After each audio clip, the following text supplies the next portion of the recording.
see this stuff?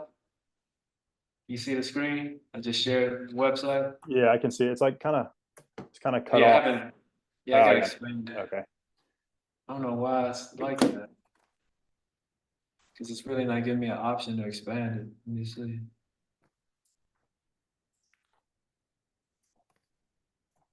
It's weird. Okay, I have to drag it. Okay. There it is. Yeah, it's better. Okay. Yeah. Shoot. Where is it? This is one thing. It's not the thing. Let me bring that back up.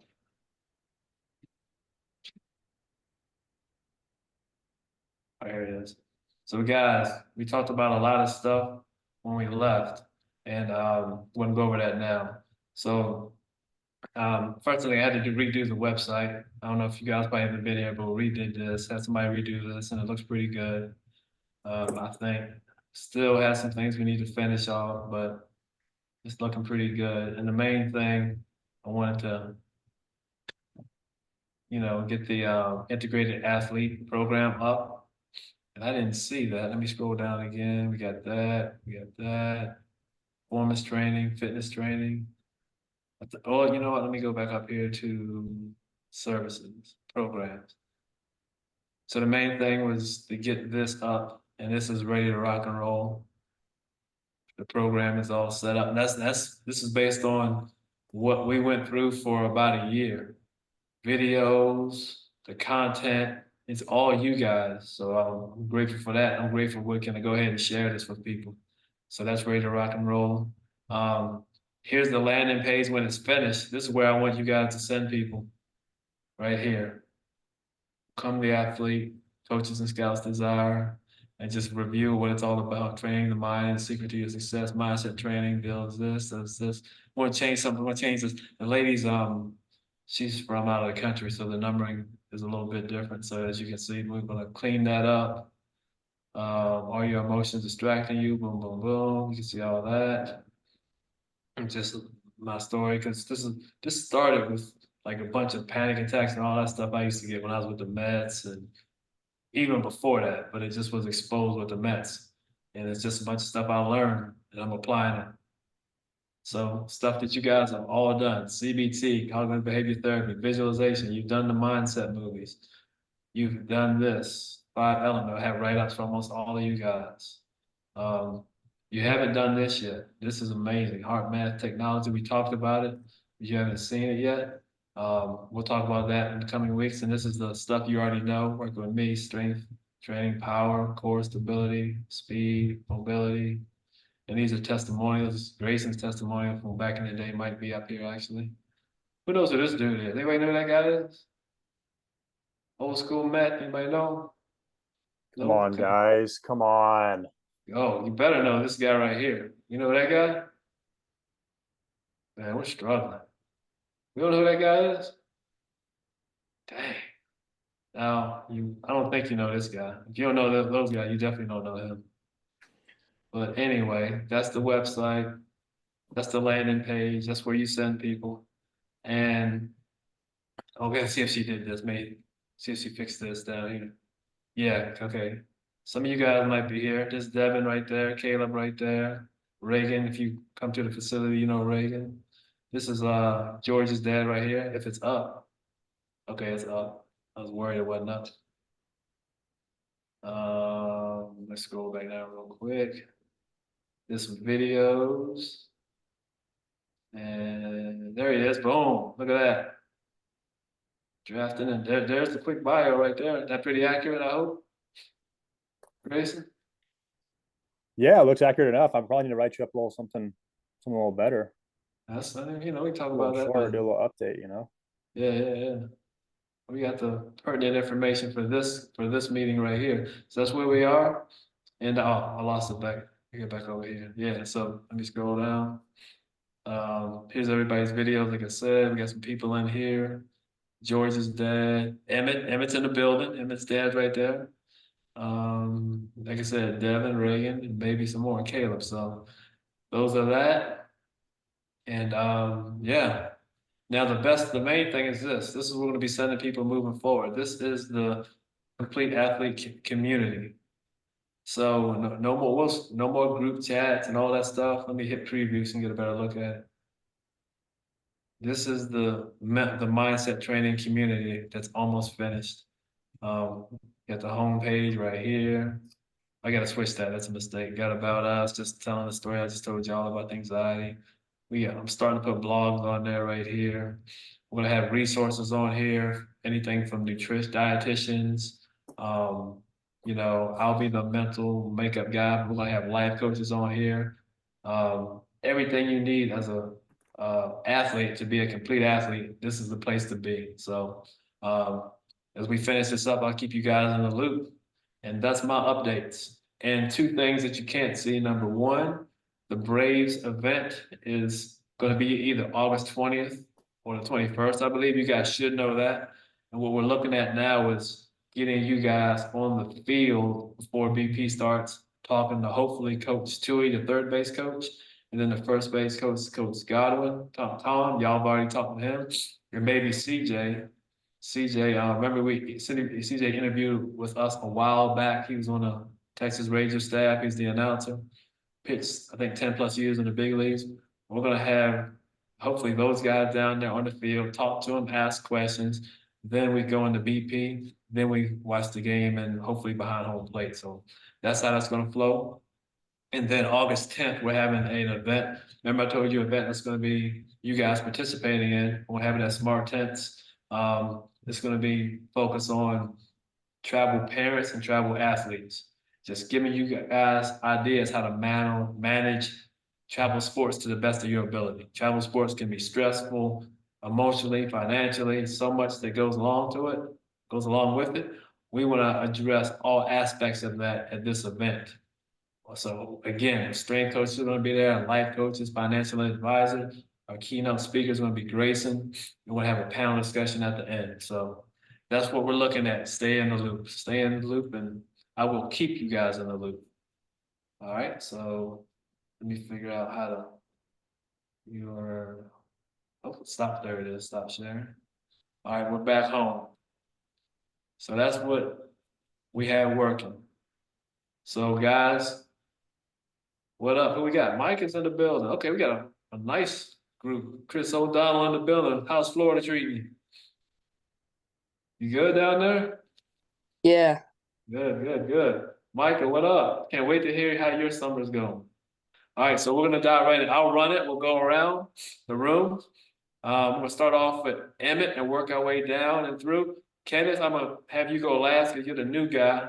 I want you to see how it flows, right?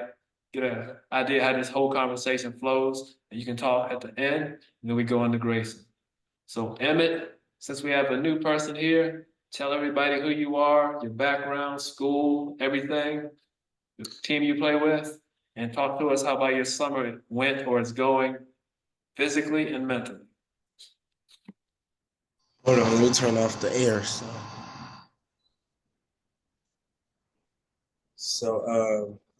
I'm Emmett, 14. I go to Cass Technical High School. Dang, what else am I supposed to be talking about again? Team who you play for? Oh yeah, team I play for, Hey Dogs. And Position. I play shortstop, pitcher, and second base. Okay. Uh, You tell people where you are? Did I miss that? Did you tell them? yeah. Oh, I'm from Detroit, Michigan. He's up in Detroit. Talk about how your season has gone mentally and physically, where you are mentally and physically. Mentally, I'm up and down. Today wasn't really one of my best mental days.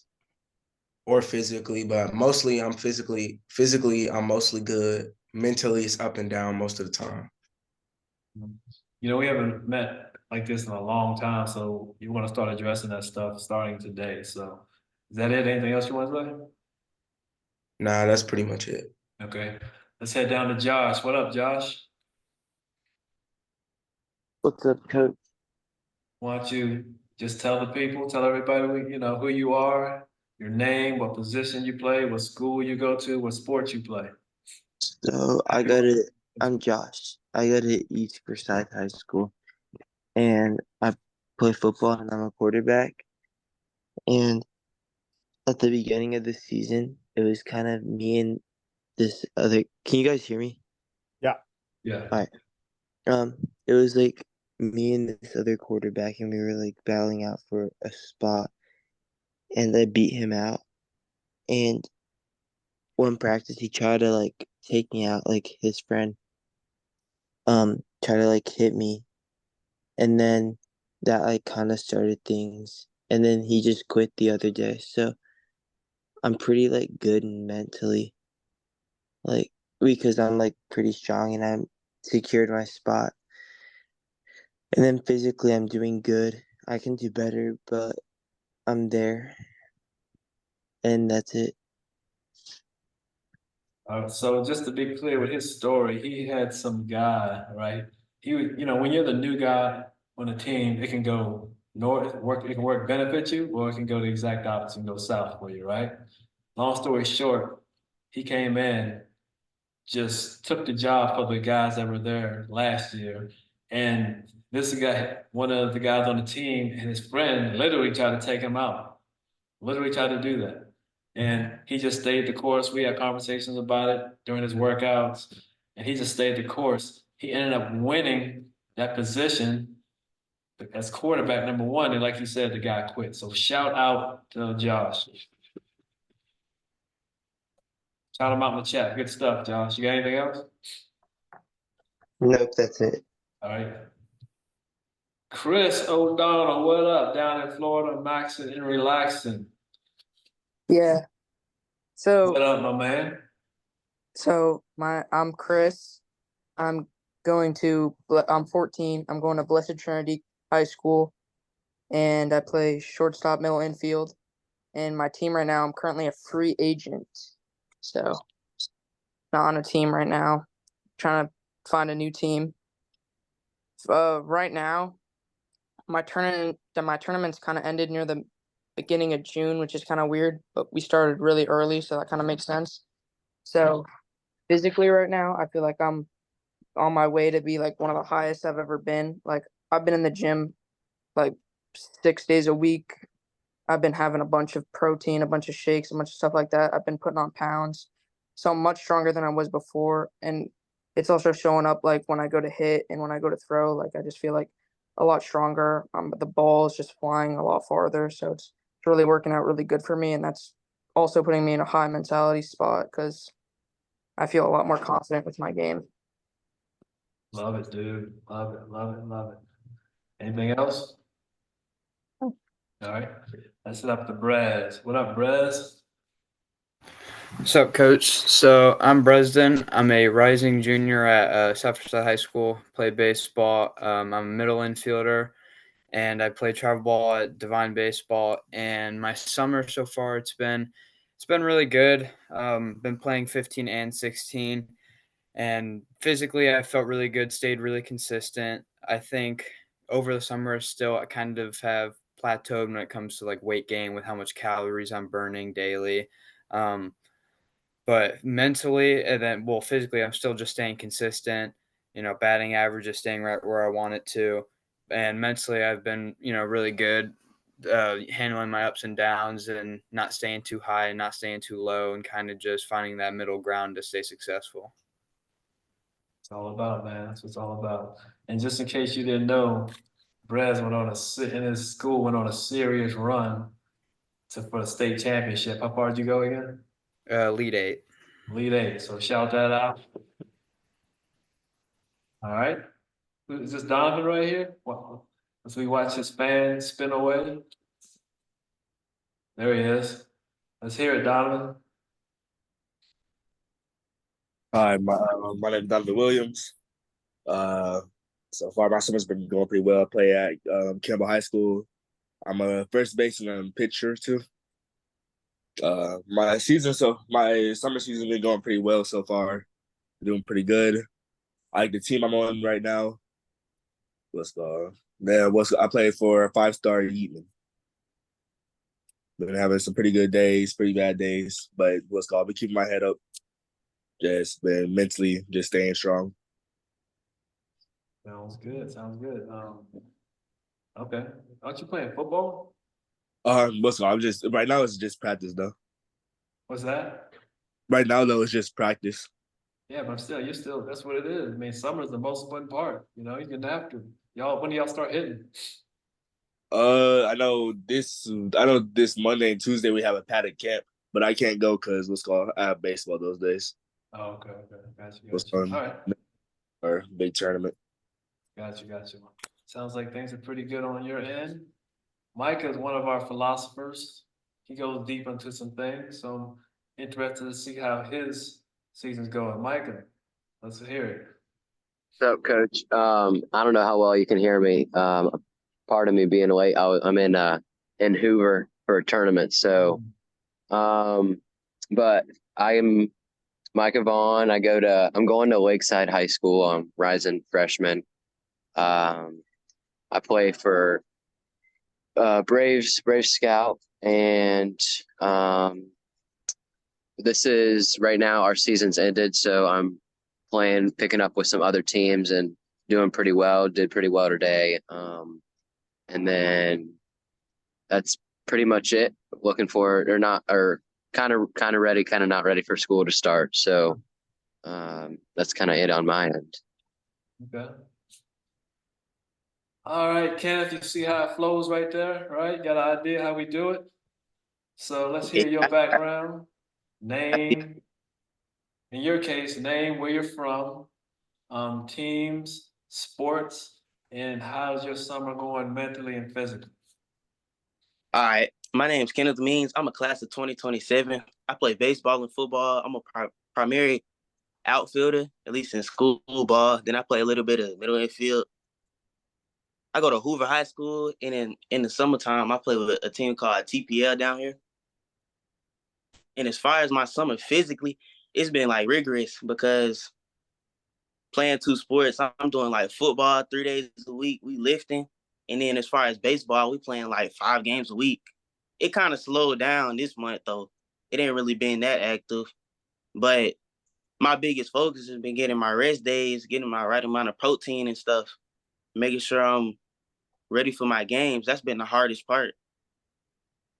Um, as far as mentally, in football right now, I'm competing for a spot while I'm trying to stay 100% for baseball. So I'm not always 100% for my baseball games and stuff. And yeah, that's pretty much it. Well, you know, we touched on how to manage that, today. We want to dive deeper as we go.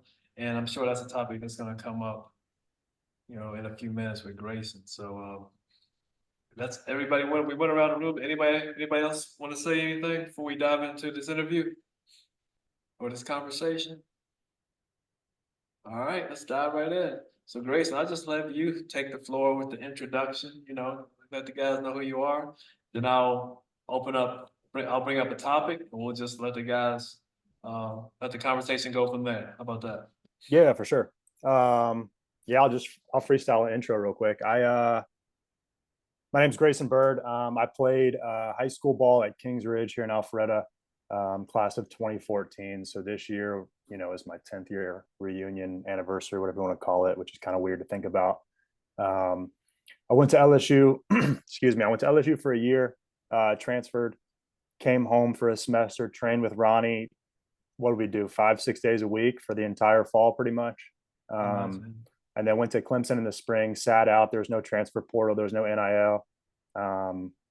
Played at Clemson for 3 years. Was drafted by the Cubs in 2019 and played for the Cubs for 3 seasons. And then got released, coached a little bit. I still give some lessons. And yeah, man, that's kind of my story. I mean, I've got obviously a lot more between the lines and a lot more details, but that's kind of the Spark Notes version of it.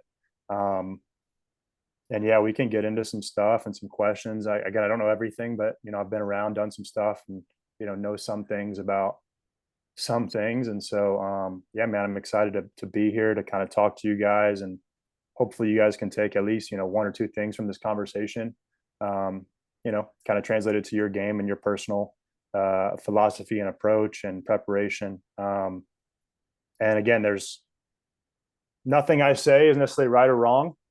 It's all for you guys to kind of take it and chew the meat, spit the bones, and kind of figure out what works for you.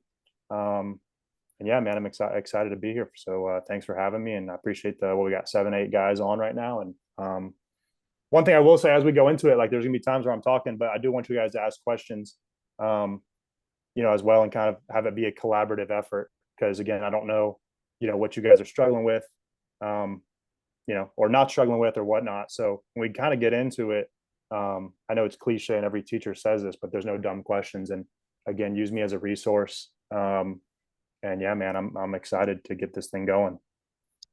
Sounds good. Sounds good. So I think a good place to start would be your perspective on what it takes to be that senior or that high school athlete that transitions to a SEC type school, and then beyond that to the pros.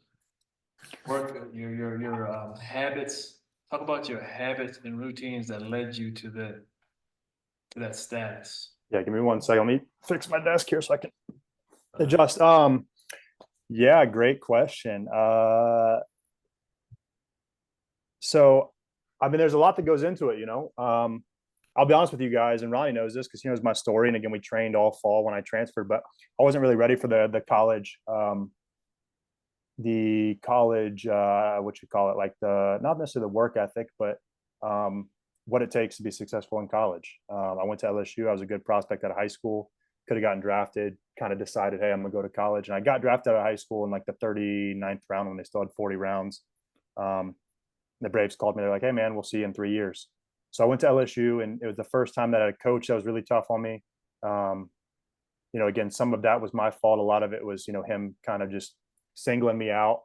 And, I didn't have the tools really to handle that. I had a good coach in high school. I'm still keep in touch with him to this day.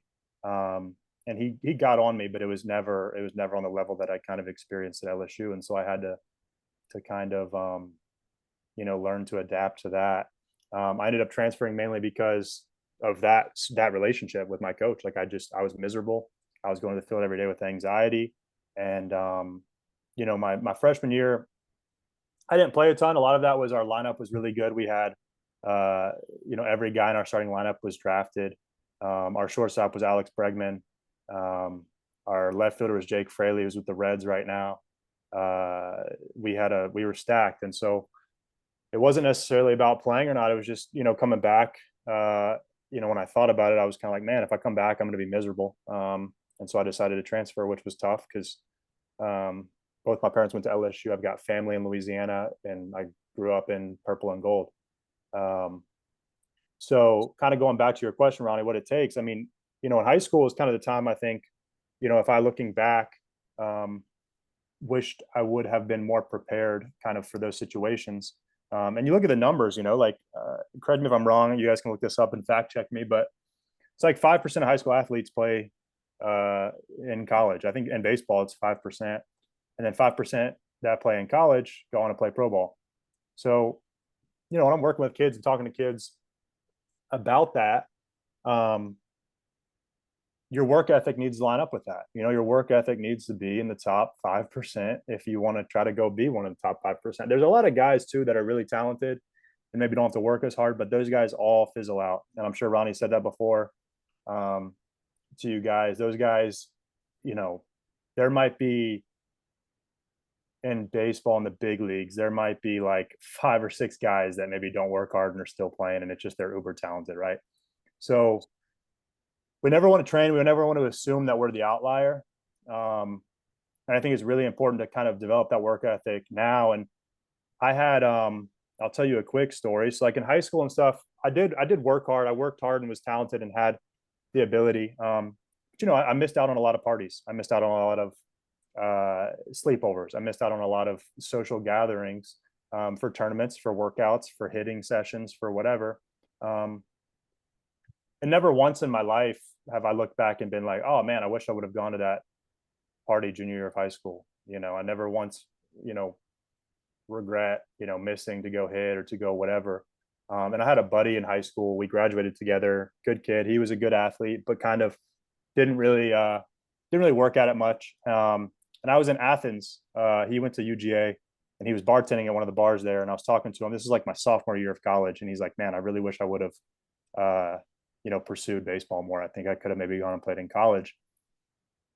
I didn't really know what to tell him because I mean he's kind of right, man. Like he didn't really work super hard at it. And here's a kid who's at UGA, great school, in Athens, great town, in a frat, which is what, a ton of people are like, this is what I want to do. These bartenders living the frat life, living the, college, whatever life. And he's like, man, I wish I would have pursued it more. So to touch on that, man, like I know a lot of guys that regret not working as hard. I don't know anyone that regrets working hard and sacrificing things for sports and grinding, try to get to that next level. So man, like I think this is a great group. I think obviously this is an awesome opportunity that Ronnie has kind of like produced and set up. And I think for you guys, man, like getting around like-minded people that are on that same trajectory, on that same goal, and just talking about things is huge, man. And I think as men and like as athletes in general, we struggle to open up and talk to each other, and we struggle to talk about our feelings and our shortcomings and our struggles and whatever else it is. And it's like I think it's super cool to have this like somewhat of a safe space to be able to kind of go into that. And yeah, man, I mean, I don't know if that answers your question, but to get to the college level, man, you got to grind, you got to bust your butt. I mean, it takes a lot, and then you get to college, and it takes a lot to start, right? And then you become a starter, and then it takes a lot to play the next level of pro ball or get drafted to the NFL or whatever it is. I think everyone plays baseball besides maybe Josh. Is that right? So yeah, man, I mean, it's an ongoing process, and you just got to continue to hone your craft and, really, really pay attention to the little things, the details. And again, I use that 5% analogy because if your work ethic isn't in the top 5%, then why would you expect to be in the top 5% of people that go to the next level, So, my thing is I'd rather lose going all in than to lose trying to be cool and maybe saying, oh, I didn't really, whatever. It's like, no, man, like go all in and fall on your face, like screw it, get up and push forward, man. Like that's all you can do. And a lot of the skills you learn in college and in high school and in pro ball, even, right? Like you learn a lot of skills that serve you in life, whether or not you're a doctor or a businessman or whatever else. I know, again, that's super cliche. But, I'm doing some real estate stuff now. And I'll have like a full day of work and I'm like, I'll finish up and I'll be like, man, I didn't really feel like I worked that hard. Like it didn't feel tough to me. And I see people who went to college and did the frat life or whatever, and their full day of work is like, they're like exhausted after. So again, I think it's important to get that foundation, which you guys have, and continue to work hard. So yeah, long story long right there, but I hope that answered your question enough. Yeah, I think so. And I was talking to a parent soccer player. You remember the blonde girl I trained I think so, at some during point. the day? Yeah. So I'm talking to her mom about playing at the next level of college, and they know some girls that play in Alabama, and they were talking about their schedule. And she's like, yeah, they pretty much own you, don't they? Because I was telling her my perspective of the pro. Yeah. I was like, it's similar, you know. And she's like, yeah, big time SEC sports, they pretty much own you. I was like, you could look at it that way, but I mean, there's so many benefits to playing collegiate sports. Even I'm gonna get away from sports for a quick second. You're part of an elite fraternity. So, you play SEC, in this case, soccer, baseball, whatever the case may be, your resume stands out. You've already shown that you have the discipline, the focus to work at a Fortune 500 company as a high-end executive or whatever. You've already proven you can do that. And then being a part of that fraternity, these positions are a phone call away now. So that's one of I know that's sidetrack, and that's a benefit of being sucking it up and just grinding through college, big time college sports. Now, going back to this example, it's the schedule. Can you give them an idea what the schedule is like to get up? Yeah. Real quick, and I'll touch on something too. Like you said, in my opinion, college was harder than pro ball, because you're worried about baseball, you're worried about school. Not worried, that's a bad word. You're having to focus on those things. Pro ball, you just play, so you're able to sleep in. You're able to get your work in, but it's just one thing. You're just focused on sports. Now, pro ball, again, I can get into things in ways where it's much harder than college as far as travel and some other things, right? But in general, schedule wise, like your schedule in college is way tougher. And then, kind of going back to it, it's like you said, with the fraternity stuff, like I don't go around, right, saying, oh, I played pro ball, I played college. But if you're talking in business, and again, I'm new to the business real estate side of it, but when I'm talking to these people, it inevitably gets brought up. It's like, oh, where are you from? This or that. And it's like, whenever I bring up, hey, I played baseball at Clemson, I played for the Cubs, like, even if they're not baseball fans, even if they don't really know sports, whatever, it's like, it still is. And like you said, Ronnie, it's an elite fraternity you're a part of, and it kind of turns some heads. And I think the word you used of discipline, I think that's the number one thing, in my opinion, right, in life, but also sports, that can separate you, is having discipline, and then also taking it one step further and having self-discipline. And all that means is just you're able to do things that you do not want to do, which is really, really hard.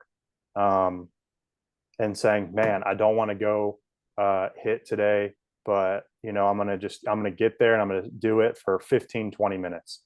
Man, I don't want to lift today. I'm feeling a little tired. I'm this or that, whatever it is, but you do it anyway. So discipline in, sports, life, business, real estate, all these things, right? School, discipline is what it takes, man. And so going back to kind of what I was saying about the work ethic, like you got to have the discipline to say, hey, man, I'm going to work and bust my ass and be in the top 5%.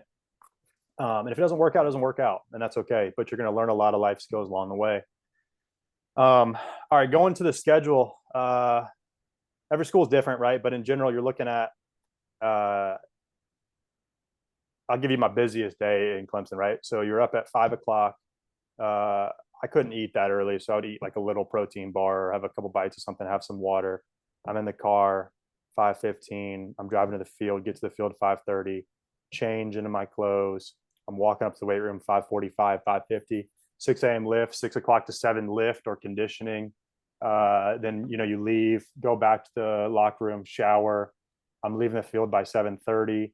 I'm on campus 7:45, walking to class from 8:00 till 12, maybe 8 to 12, 8 to 1, maybe, in that range. And then you leave there, go grab lunch, leave lunch, and you're at the field at 2:00, 2:30. Early work at 3, and practice whistle goes at 4 or 4:30.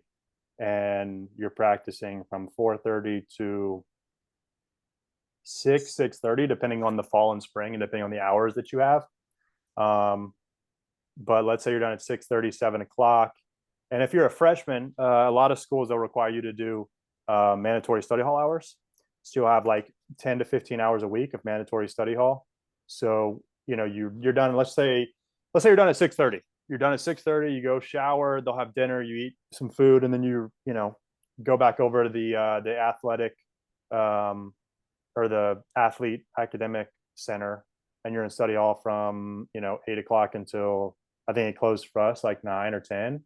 So you're there for an hour, maybe 2 hours. You leave, go home, play some video games, chill for a minute, and go to bed and do it all over. Now, one thing at Clemson, I'll say, our strength coach was really, really good. And we stopped doing as many 6 a.m. workouts because he wanted us to get sleep. But the caveat to that was we would wear these sleep bands, and he'd be checking our sleep and making sure, hey, you guys aren't, up and out and doing stuff. It's like, no, man, like we're going to really we're going to throw you a bone with no 6 a.m. workouts, but you guys better be getting your sleep. So that was a positive. But, a lot of these schools, that's pretty much your everyday schedule. You'll have Saturday or Sunday off. At Clemson, it was Saturdays in the fall because of football season. And then in the spring, once you start playing games, Monday was our off day. Monday we would have a lift, And then Tuesday we would play, Wednesday we would play. Well, some days it was Tuesday, or some weeks it was Tuesday, Wednesday. Some weeks it was only Tuesday or only Wednesday. And then you're practicing the other day. And then Thursday, we're lifting, practicing, and then playing Friday, Saturday, Sunday. And then, if you're on the road, then Sunday's a travel day back home. And then, you got class on Monday. So it's a lot. I mean, I'm not going to lie, it's a lot. The NC State coach, Avant, who's been there forever, and he's known to have some guys that are, they were always like a kind of a blue collar, grindy team. When he recruits kids, he brings them into the office, and he knows you can play there. He's, if you're getting into the office, he knows you're good enough. And he prints it off, their schedule in the fall. He prints off the entire schedule, and he prints off the entire schedule of, like what I just said, the toughest day. And he gives it to the kid, and they're sitting there with their parents, and they go over it, and all he's doing is seeing how the kid reacts to looking at the schedule. And if the kid looks at it and goes, "Oh man, this is a lot," then he won't recruit him, or he won't sign him. But if the kid sits there and kind of sits up a little bit and gets a little excited about it, then he's like, "Okay, we got the right guy." So again, it's a lot, and there's days where you're running on fumes. But man, I mean, it's some of my best friends came from college. Some of my best memories came from college. And it's one of those things where when we get together, we never talk about our average or this or that. It's always about like the crappy days of, oh, remember we had to go run hills at 6 because we were late to a workout, or remember this or that. It's like that's stuff you talk about. And again, it's cliche, but it's the journey, not the destination, is very true.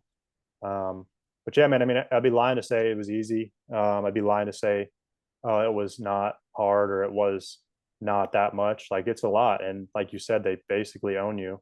And you're getting a scholarship, or you're getting whatever. But at the same time, they demand a lot from you. And again, that just scratches the surface, then you got to go and play well. You got to go and perform, and win a starting job.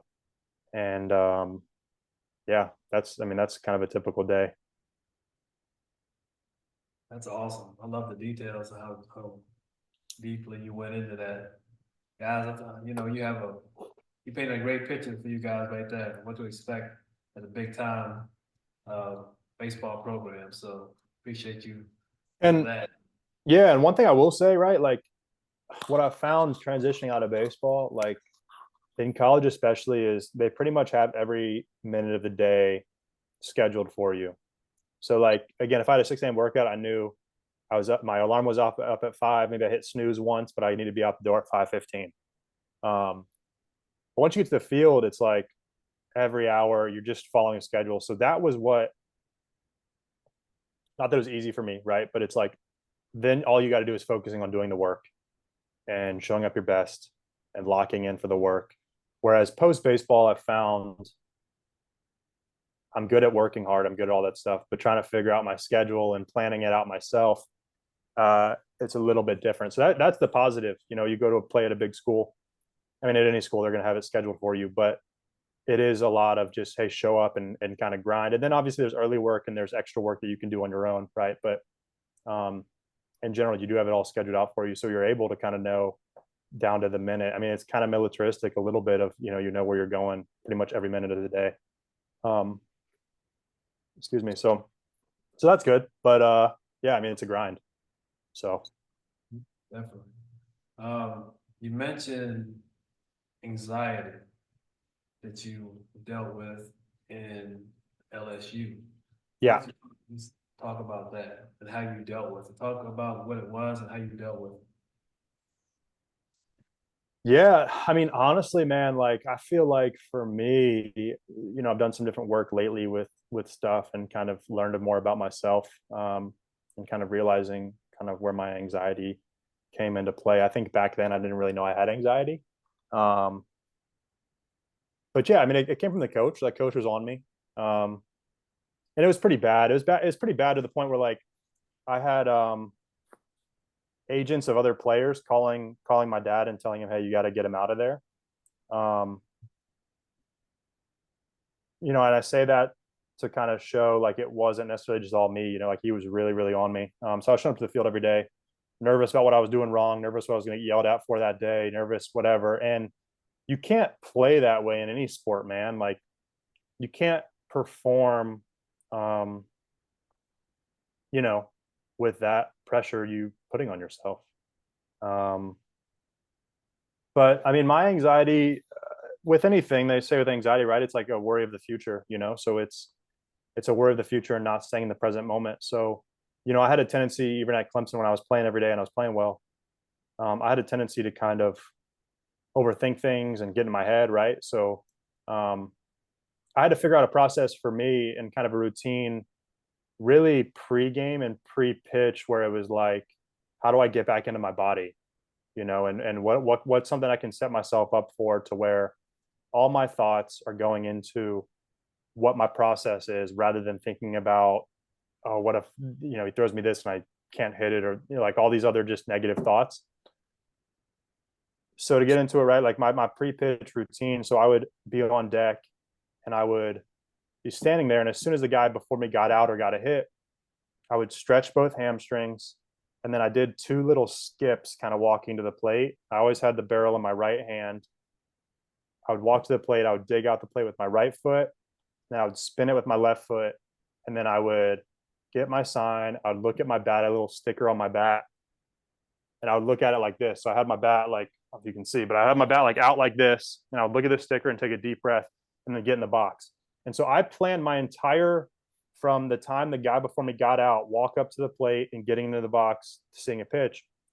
All I did was focus on that stuff. So it was like my brain went to, okay, stretch, stretch, skip, skip, walk, dig, dig. Like, and so I couldn't really think about, I couldn't really have any negative thoughts. And so that worked for me. And, you know, we all have the negative thoughts. You know, you strike out, you get, you know, you get you get out, whatever it is, right? You know, for football, you make a bad pass or miss a wide open receiver, right? It's like, you know, everyone has the thoughts of, oh, I suck, you know, or oh, I'm not good enough, or oh, am I really, should I even be here? You know, like all these things, right? And it's, I kind of started to look at it from a different perspective of like, okay, I don't think those thoughts are coming from me. And I almost competed against it to like try to like negate those thoughts, you know? So it was kind of like when those thoughts popped into my head, it was like, okay, that's not me thinking that. Like I disconnected from them. And again, I wasn't perfect at it, wasn't always successful at it. And there's times, man, where I was in the box with negative thoughts and I was successful.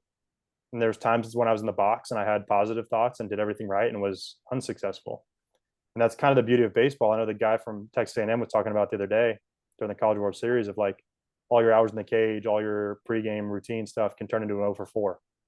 And again, big leaguers have 0 for 4s. So, you know, going back to the anxiety at LSU, right? A lot of that was, some of it was getting off on the wrong foot with my coach, you know, failing our conditioning tests and some different things. But at the same time, a lot of it was kind of imposed on him. And I wasn't really mentally ready for it. And once I got to Clemson, I could handle a lot better and understood that, understood how to deal with different coaches and how to give coaches what they wanted to hear, you know, without being a teacher's pet or a suck up. But and we all have it, you know, we all have that stress and that pressure we put on ourselves. And I think for me, you know, at LSU, it was when I really, for the first time, kind of experienced that. And it was tough. It was really tough. So that's kind of my spiel on that. That's good stuff. You reinforced a lot of stuff we talked about here during when we used to meet every Sunday. Yeah. Guys, I mean, the negative self-talk, the routines, everything he talked about, that's what we talked about. And I love the way he got more specific. And because they all are supposed to have pregame routines. Pregame, Yeah. something you do. And the concept of that is, you know, pretty much, you might have said it differently, but it's getting that awakening that mind-body connection. Yeah. And I want them, especially at their ages, to learn to separate themselves. I tell them all the time, you gotta separate yourself from two people. First your competition, and then your teammates. Yeah. And when you separate yourself from your teammates, it's not from a place of arrogance, it's coming from a place of leadership.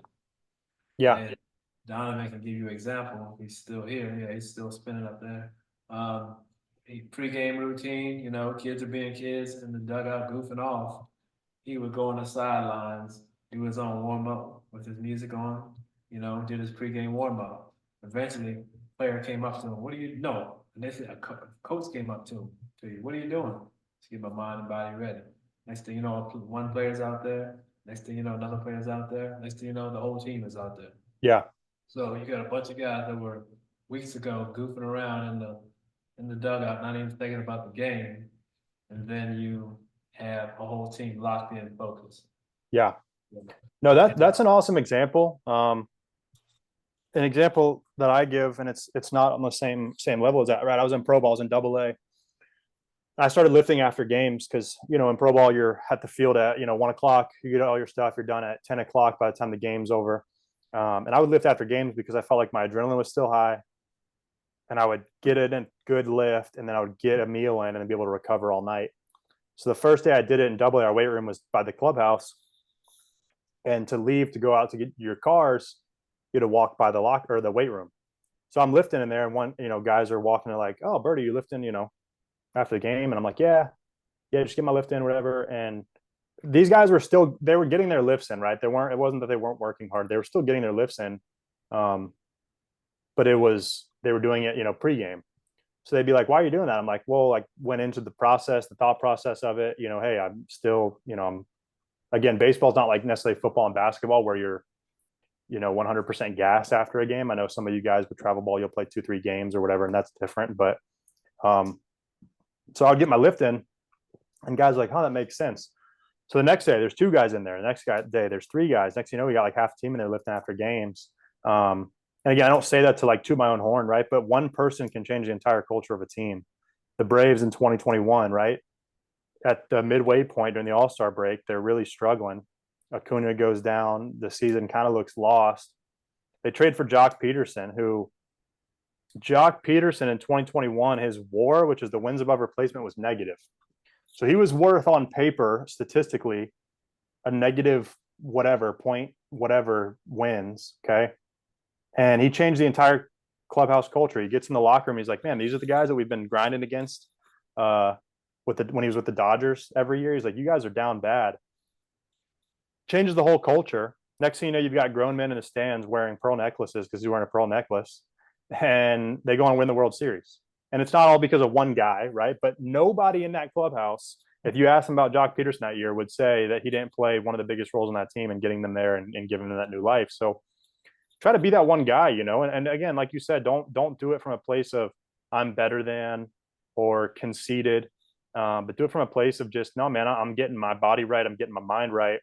And again, for me, I get stuck up here a lot. I think deeply about things. I have a tendency to ruminate on things. And so my whole pre-game, pre-pitch routine, right, it was all about just getting into my body so that I could get in the box and focus on basically 2 things, which was competing my ass off against the pitcher, and then whatever my game plan was. And you guys know all know the game plan based on, scouting report, whatever else.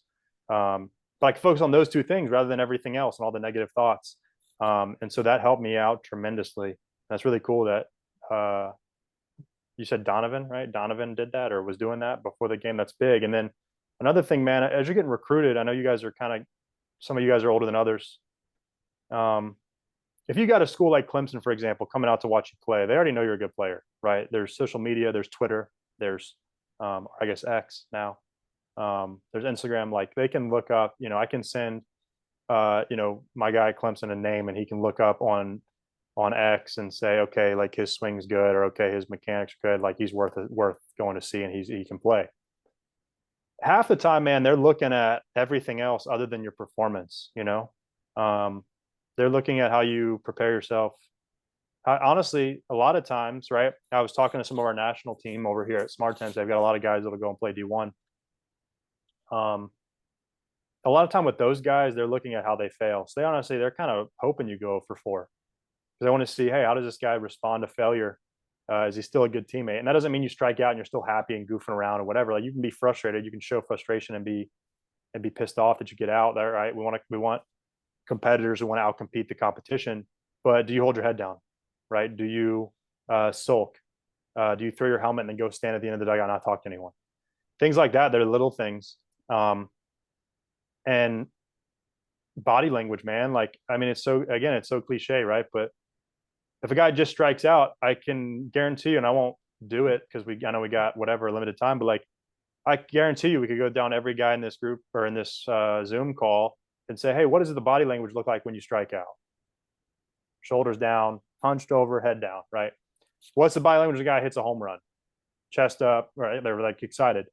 So fake it till you make it, man. Like have good body language regardless. You strike out, walk back to the dugout with your chest back, your shoulders up, head up. My quarterback guy, right? You throw a pick, right? Like everybody on the team's looking at you at how you're going to respond. You're leading the entire team. So you throw a pick, screw it, on to the next one, right? Care, don't not care. Walk back to the sideline, jog back to the sideline, chest up, same thing, shoulders back, head up. I'm going to go get him next time.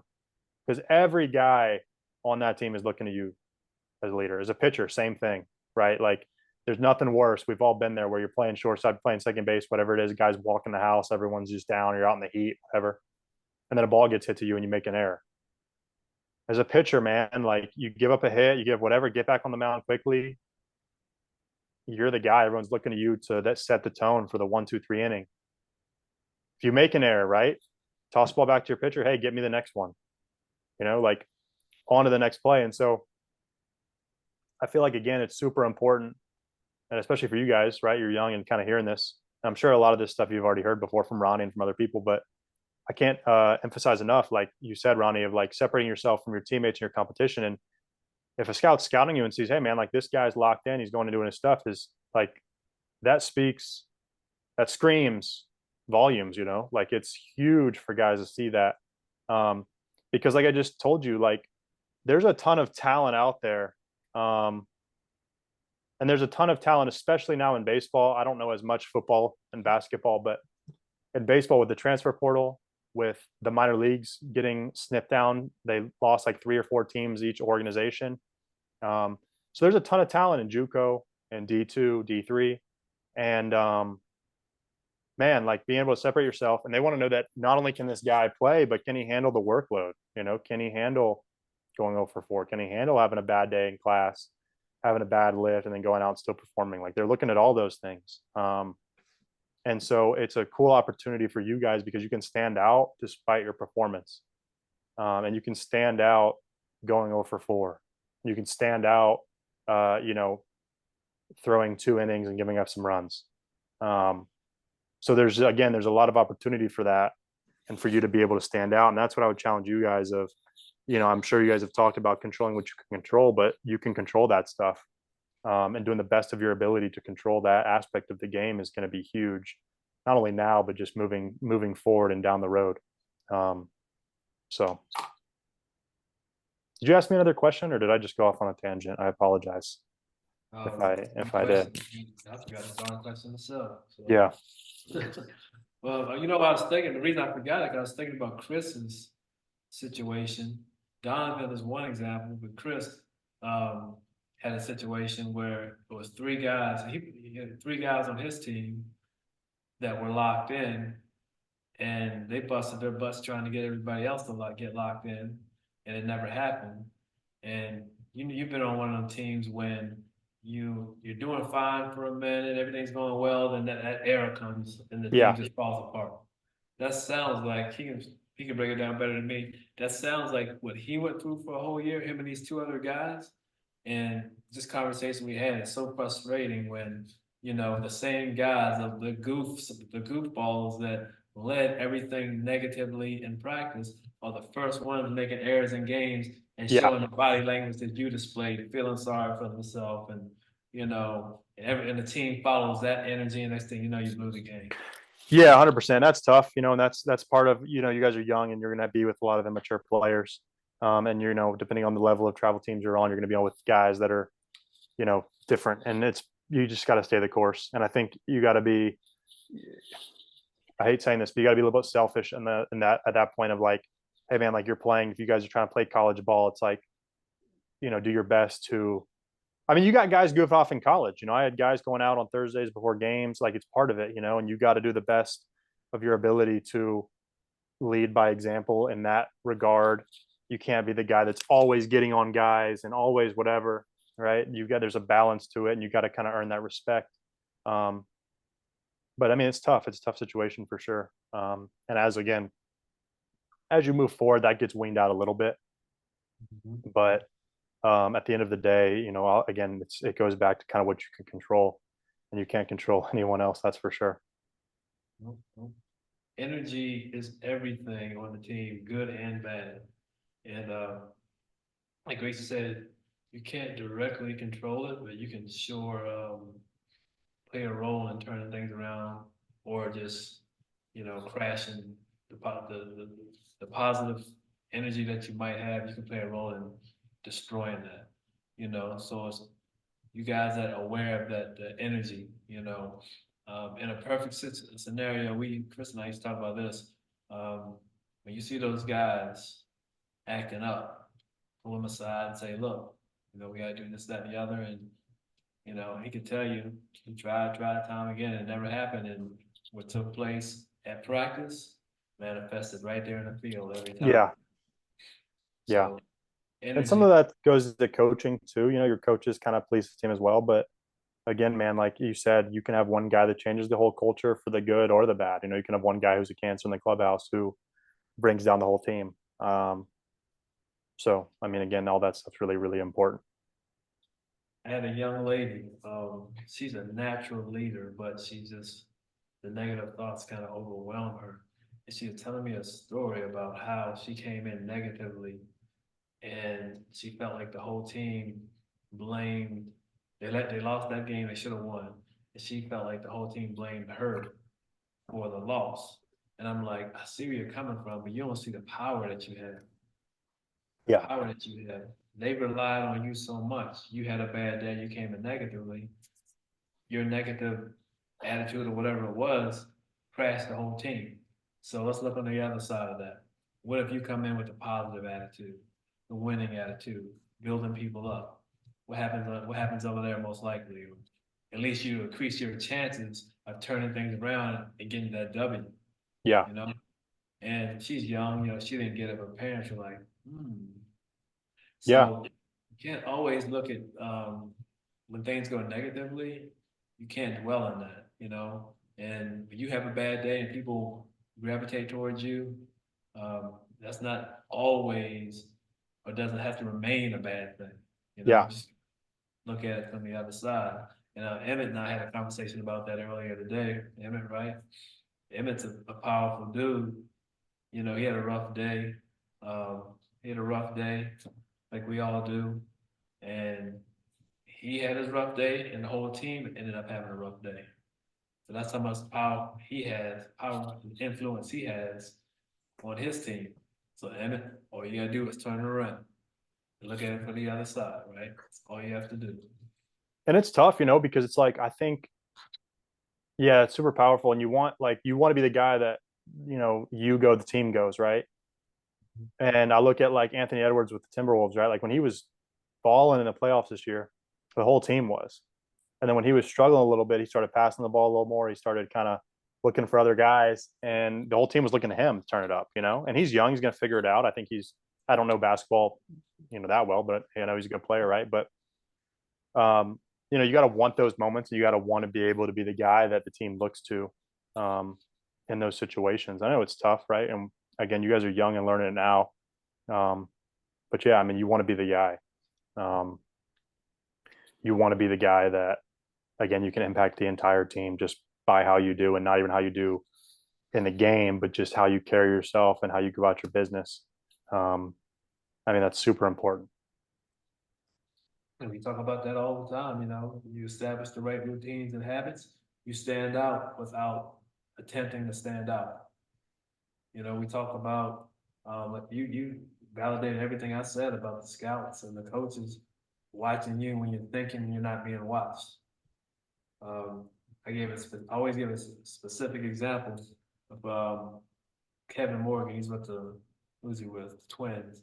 And we did an interview like this, and he talked about how at showcases, they'd watch the guys obviously play, and like in between play or whatever, the guys break off and do whatever.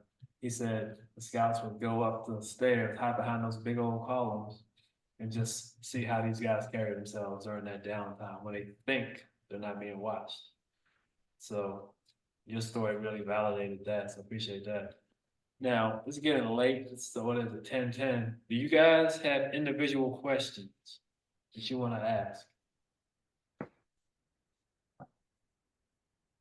Anybody. Coach, I've got one. Okay. Um, just kind of an odd question, but what was your drive? Like, why were you like playing the game? Like, as you get into higher levels, you get like, I'm realizing like you have to have a set goal or set goals. And what were like some of your goals, or yeah, why were you playing, and why did you want to play? Yeah, great question. Well, a couple of things. So my dad played. So you always look up to your dad, right? And you always look up to wanting to replicate that. I always loved baseball. I grew up around it. I grew up loving baseball. I wanted to play at the highest level. Quick story: when I was at LSU and I decided to transfer, LSU had this little, or not LSU. It was a third party, but it was a little little forum, little database. I apologize if there's any parents listening, but when I transferred on that database, I went on there and I have the screenshots on my phone somewhere, but people were like, "Oh man, the kid's soft," talking about me, "Oh, he's a pussy," all these things, right? And it was like this list of stuff. And yeah, again, I have screenshots, I have proof. I've kept the receipts, as they say, Ronnie. And so when I went to Clemson, I was like, man, my whole goal now is for the coach to have to answer questions as to how he let me get away. And so I went to Clemson kind of with that mindset and like that vengeance of like, man, I'm gonna prove everybody wrong. And that, as dumb as that might sound in the little username Twitterverse, whatever, I'm also gonna prove that coach wrong. So I went to Clemson, played for 3 years, had a couple good years, had some injuries. I broke my back, I tore my quad. But my senior year, I was healthy, all ACC first team, all American, and was drafted. And I went back on those forums, and guys were like, "Man, it'd be nice to have that guy." So yeah, man. I mean, I don't know. I kind of feel like there's somewhat of a chip on your shoulder, right? Of like trying to prove people wrong, and you've got to figure out everyone's why is different. Everyone's reasoning for playing the sport they play is different. And as like a high achieving athlete, it's interesting because you set goals for yourself, and then you hit those goals. And I did not a great job of like really kind of appreciating what I did. Like I had a couple weeks ago, I got in the mail. It was a box from Clemson, and it was like my little trophy plaque thing from first team all ACC. And I opened it up and I was like, oh, this is cool. But I didn't really think about it. And then like I was driving one day and I was like, man, like I did kind of accomplish a lot, and I got to give myself a little bit of credit, even though I didn't make it to my ultimate goal of like playing in the big leagues for 10 years or whatever it was. But I think you got it. I mean, that's super important. I think in pro ball it gets tough because it gets very monotonous. And I went back to, when I had a bad day or whatnot, it's like, okay, I could be having a bad day in an office, 9 to 5 and work and, driving home and had a bad day, or I could have a bad day at the baseball field. And it's like, which would I choose? There's 10, 20,000 fans in the stands right now that all of them wish they could have the jersey on and be playing and wouldn't care if they're performing well or not. And so, I mean, it's one of those things. I mean, I go back to just, again, finding your why is really important, figuring it out. I think having a chip on your shoulder is a big deal. I think being able to play for something that is like bigger than yourself and is bigger than just the monetary gains. Because I mean, obviously, if you're playing a professional sport, there's a lot of money to be had in that if you make it. I mean, in the minor leagues, there's not, but your end goal is, okay, get to the big leagues and I'm going to make some money, right? So, but that really very rarely motivates people. I mean, it's obviously like a positive thing. I mean, you've got to make money to live and whatever, but I feel like there's not very many guys that's like their sole motivation. Maybe it's hey, I want to make money so I can buy mom a new house. But it goes back to that rather than just to have the money, right? So yeah, that's kind of, I mean, that's my answer to that. But I think it's important for you guys too to find your why.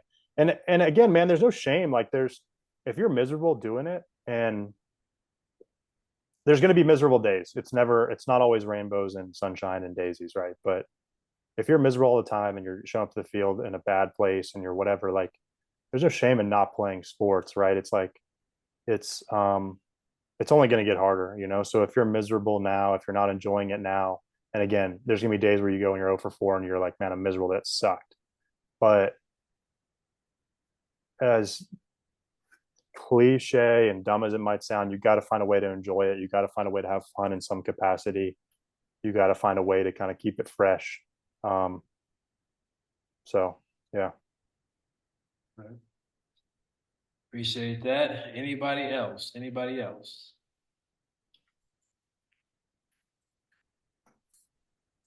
All right. No one else? No more questions? Yeah, no. I got one more thing I'll say, like for baseball especially. So I was watching the draft. The draft's on right now. I don't know if anyone else was watching it, but like I said, the minor leagues got cut down dramatically. There's like 3 less teams, and all that talent is pulled into college baseball. So college baseball is as competitive, as good as it's ever been.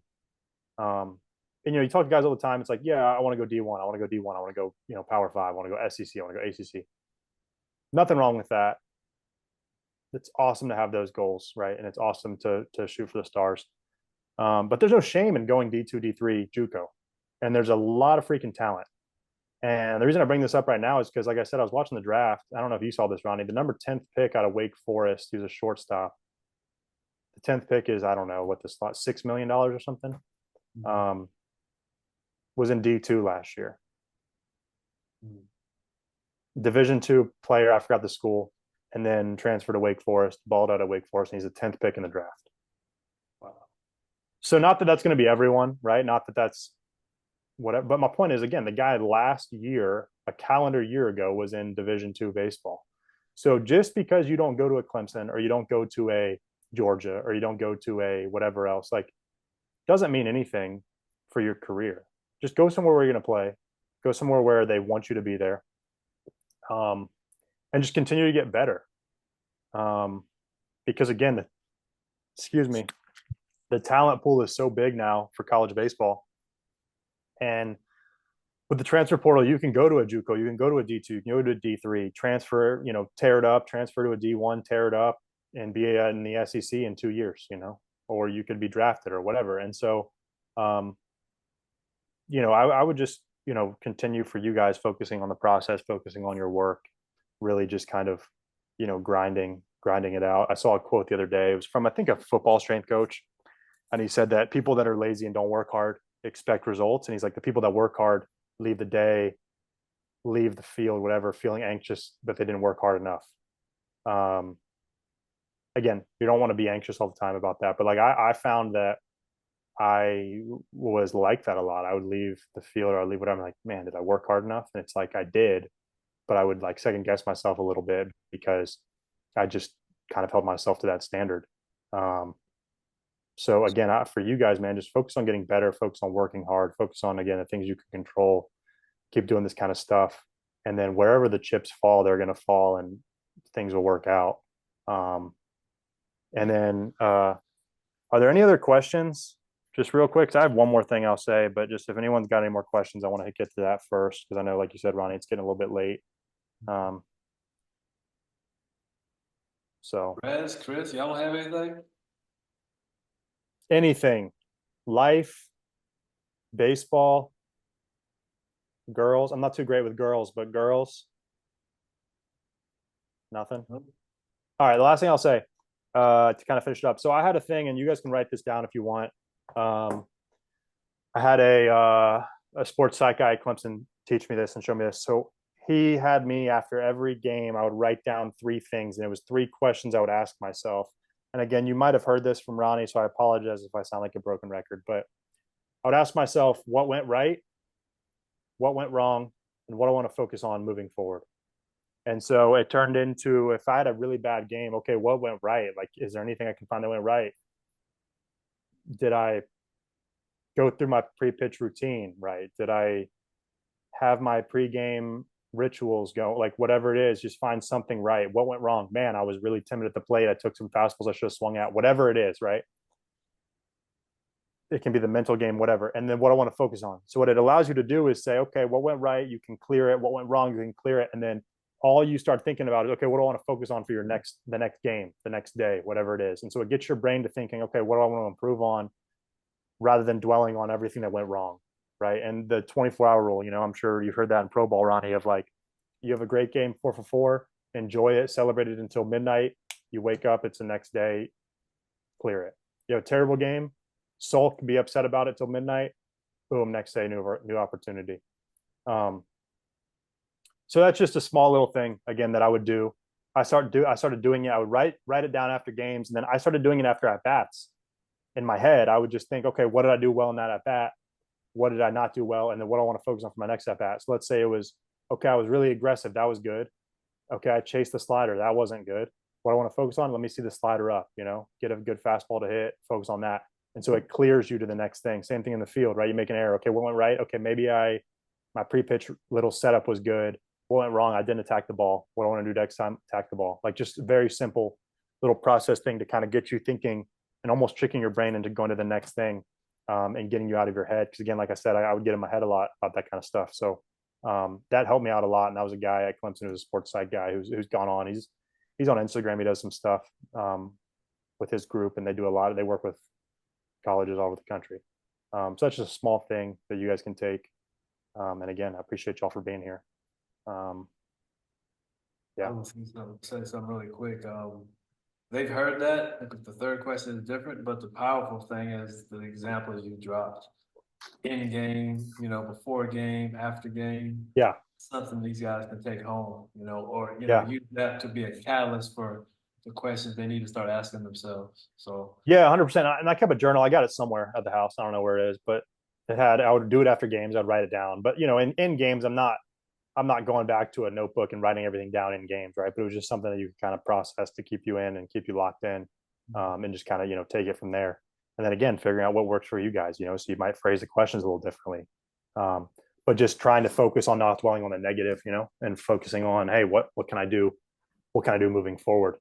And that's everything, man. Is that next pitch, that next ground ball, that next fly ball, whatever it is, that next pass for your football guy, right?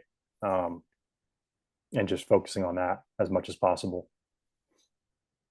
sounds good, man. Well, that was great. A lot of great information there. This is what I want you guys to do. Go into the group chat and write down or type in the most valuable point that was made to you last night. Because I want the guys that couldn't make it to see the value that was given here over this time. It's been so long, I can't remember my 3 points I used to always say, but one of them was give value. I can't remember if anybody else can give me the other two. Go ahead, please drop it. But one of them was giving value, standing out. I think something else. I got to come up with that again. But bottom line is, head on over to the group chat. The things that were most valuable to you, drop them in the group chat. And that's a good way to let the other guys know we're back and we're getting after it. We'll be here next Sunday, 8:30. And I'm glad to be with you guys. Grayson, And the group chat, whenever you want to stop by and drop some knowledge on yeah, for sure. And real quick, guys, like if you guys want, my line's always open. I give lessons, again, not to plug myself. If you guys ever want to hit or whatever, you can get my number from Ronnie. And then as far as the group chat stuff goes, if you guys have questions, you can get my number from Ronnie as well and text me. Just text me your name so I know who you are. But yeah, man, if there's stuff you guys want to ask or just questions or opinions, again, my line's always open. And again, man, this is kind of, I don't really look at it as giving back, because again, it's like I don't know everything, but I really like working with guys and trying to help prepare you guys a little more than I was for that next level and just whatever else it is. So yeah, man, get my number from Ronnie. Excuse me, from the group chat. For you guys that are local, yeah, if you ever want to hit whatever, same thing, get my number, hit me up. And yeah, man, I'm here for a resource for you guys, because again, I'm done playing. So I hope to see you guys go far and do your thing. But yeah, man, just again, don't be shy. So I know I don't think I've met any of you guys in person yet, but yeah, man, just text me or whatever. You got questions or just anything. So use me as a resource. Sounds good. Hopefully, when we have the Braves event, hopefully if you have time, join us down there. So Yeah. the 20th and the 21st, I'll give you more details as we get closer, but CJ's part of it, trying to organize it. Nice. Goody, first base coach, he's trying to do some things. So, it's looking good. They just got to close it. So Good I'll let deal. you know. Good deal. Yeah, let me know. Yeah, y'all be good, man. Thanks for having me and thanks for listening. Appreciate it. Yeah. Let's shut it down, guys. I'm going to edit this thing and put it in the group chat, put it on YouTube, put the link in the group chat. Y'all look for that. Have a great week. Let's start cranking up the chat again. Let's start communicating again, getting these guys motivated, the guys who's here, but also the guys who couldn't make it. It's that time of the year. We got to start getting after it, all right? All right. Peace. Everybody have a great rest of the week. We're out. Thank you. Thank you. Thank you, Coach. No problem. My pleasure.